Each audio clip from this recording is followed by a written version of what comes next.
Well, today was specifically set apart for the hearing of the substantive appeal of SDP and its candidates, as well as cross appeals filed by APC and its candidates.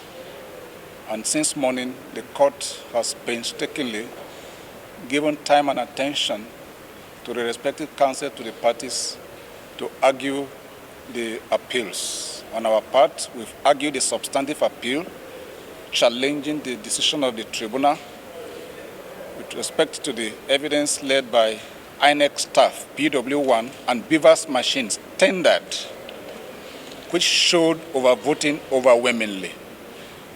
And we are hoping and trusting that the court will dispassionately look at the case we have made in our briefs and to do justice according to law in favor of the appellants.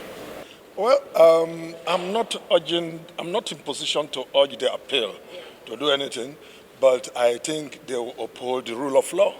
As far as we are concerned, we don't have any case, and we are so confident from the tribunal.